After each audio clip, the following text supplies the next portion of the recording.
From Body Chemistry Associates and Health Connection Radio, I'm your host, Nutritional Biochemist Jay Foster, where we're coming up on Diabetes Alert Day to alert everyone to check to make sure they don't have diabetes. And most people that have diabetes have type 2, very few have type 1. And type 1, now it's considered almost an autoimmune condition where your pancreas doesn't release any insulin at all and you have to inject it. Type 2 diabetes, you're releasing enough insulin, usually too much, and that can cause a whole series of problems, including weight gain. So my opinion, and I think Atkins was right about this, is that fat and weight do not cause diabetes.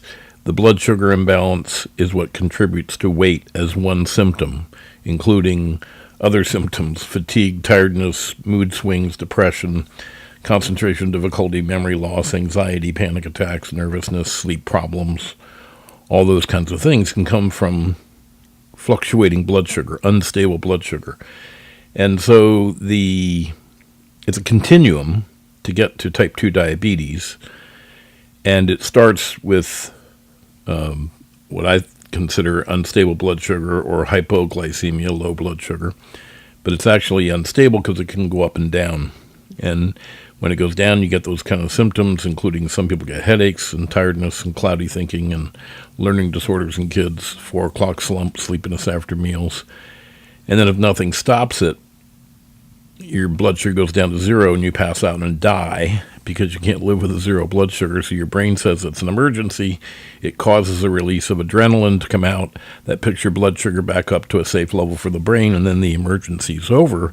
But now you get all this adrenaline circulating around, which in some people can cause panic attacks or just nervousness, anxiety for no reason, irritability, hyperactive kids, heart palpitations, insomnia, acid indigestion, nausea, night sweats, things like that. So you get half the endocrine system throwing the blood sugar down with all that insulin, too much of it, which also stores fat and blocks fat breakdown. And the other half, the adrenaline, tries to keep you alive, releasing all of its adrenaline to pick up the blood sugar. And many people get trapped in the middle with the depressed anxiety or the tension fatigue syndrome or ADD, ADHD in kids. So the treatment here is pretty easy, and the alert on my end is, follow this and not necessarily what the American Dummies Association tells you. I'm sorry, didn't mean to say that. American Diabetic Association tells you, because you don't need a low-fat diet. Fat does not cause sugar problems. Sugar causes sugar problems, sugar intake.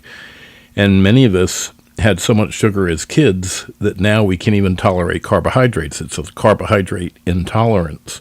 Not forever, but for now. So if you have weight to lose, if you're the one blood test you want to get your doctor to do if they've not done it is the hemoglobin A1C.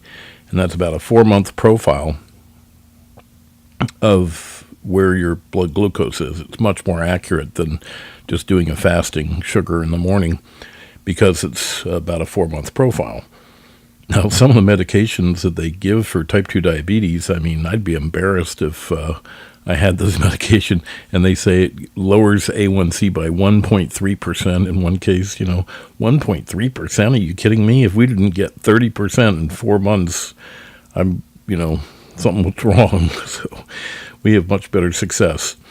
And one reason is that we pay attention to trace elements and do a lot of research on this. And chromium deficiency is a real big factor. It's not the only factor. Zinc and manganese and magnesium and the B vitamins are all important also. And we check for those in the Body Chem program.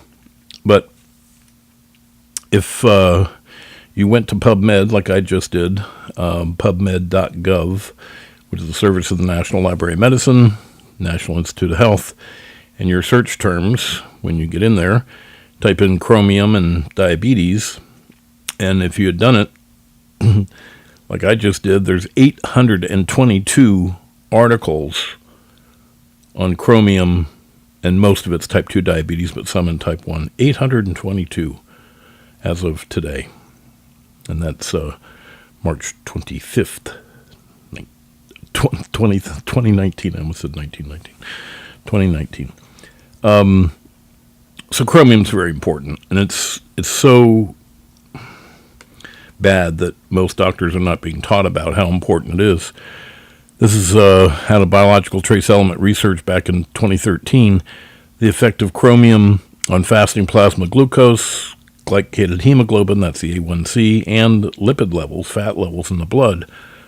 It says chromium, one of the first sentences in the abstract, chromium is required for a normal insulin function, and low levels have been linked with insulin resistance.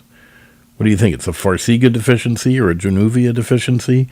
No, chromium is a really important mineral for blood sugar imbalances, and if that, in addition to a lower carbohydrate diet, and we do testing to find out how much chromium you need, but 200 micrograms has been shown to do a pretty good job at helping control out-of-whack blood sugar. And again, 4 months down the road, we should see differences in the A1C. And, like I said, if I don't get a 30% drop in that time, if not more, something's wrong, because we've had very good success with that. So it's not just chromium. We do testing for chromium and manganese and zinc and magnesium and the B vitamins and folic acid metabolites, and then we make recommendations for what you need as an individual: diet and vitamins and minerals. And if you haven't had your body chemistry checked and you want to get it checked, many of these tests your physician will not do. Some there's an overlap that they do. Give us a call at 1-800-CHEMIST. This is our 37th year in doing this kind of work in human nutritional biochemistry and applied clinical nutrition.